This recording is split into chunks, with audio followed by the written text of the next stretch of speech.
Hello everyone, I'm Mr. Phil and I am a communications and conversation coach.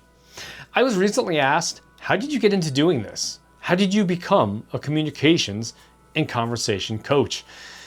It started when I was in middle school. I was in 8th grade. My 8th grade history teacher, Mr. Flax, ran an after-school program for a select group of students to talk about things in history related to the Holocaust, World War II, to talking about prejudice, talking about diversity. We really delved into some very heavy topics, some very tough topics. With that class, we all had to form presentations to present to the other students and Mr. Flax, as well as other guests after school. We couldn't sit there and have a conversation without really knowing the topics and knowing the themes and knowing the specifics. And so we had to really work on our specific knowledge and our specific language to illustrate that we knew what we were talking about. But also we had to be sensitive to the listeners. We had to be sensitive to the conversation. We had to be sensitive to the topics and the themes. Mr. Flax was really very particular about how we spoke. He would stop us and correct us if he heard us say or ah, or if our pauses were too long. He would stop us and have us stop, take a breath, regroup, and now represent. He would always monitor our pace. Our pace is how fast we spoke. He would always monitor our cadence. How do we put words together rhythmically so that they sound good together? But he would also work on cadence in terms of you don't want to speak in a way that's a monotone that no one can understand you even though the speed is good. But he also wanted to make sure that even though we were talking and we had a lot of information, we had a lot of excitement, that we didn't speak too fast. If we speak too fast, no one's going to understand what we're saying. And so Mr. Flax put down those first building blocks of public speaking theory for me. He taught me that pace and cadence are very important, but knowledge is very important. Your volume level, how you modulate and use volume building and backing off is also very important. But he also wanted to make sure that with public speaking, we were aware and we knew what was going on in the audience. So that way, if we could see someone was really interested in the discussion, we could pause and say, yes, you right there, I see you have a question. And we could integrate their participation into our presentation. From 8th grade, I did a lot of speaking, public speaking in high school with the Anti-Defamation League.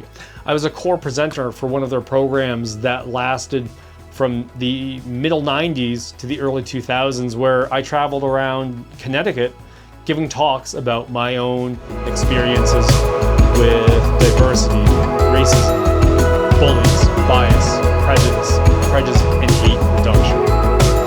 And even though I was speaking about some really painful and very heavy topics, I enjoyed the process of being able to look out into the crowd and see people engage with what I had to say.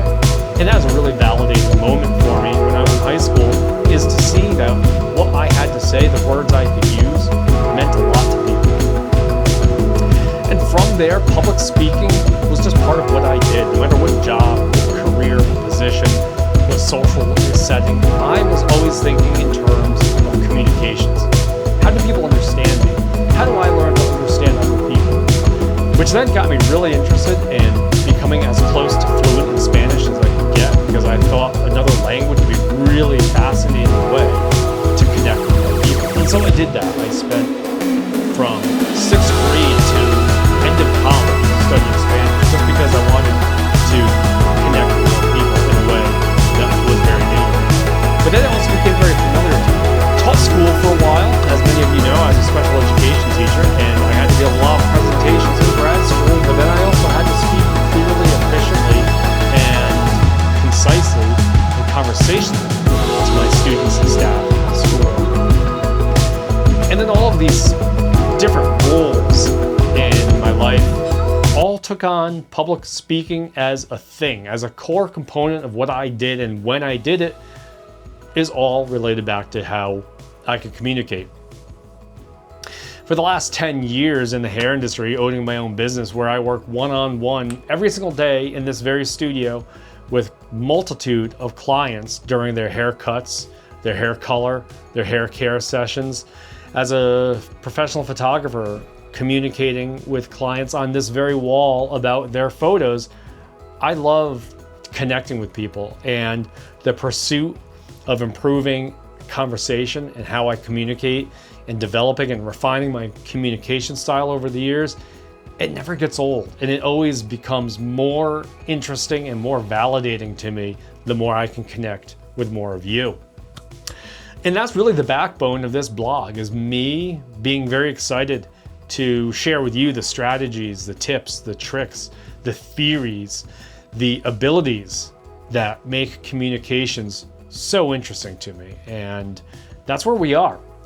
And on a side note, for the last few years, I have been doing online schooling for myself. Just after the pandemic, doing 3 specific leadership and communication and business development certifications online with Cornell University. Those 3 programs opened up my brain in ways that I needed, but I also didn't know were possible. And then from there, I put all of those pieces of knowledge into practice here in the business, working with you all, both in person and online, via text, via the website, and communication and how I wrote copy on the website.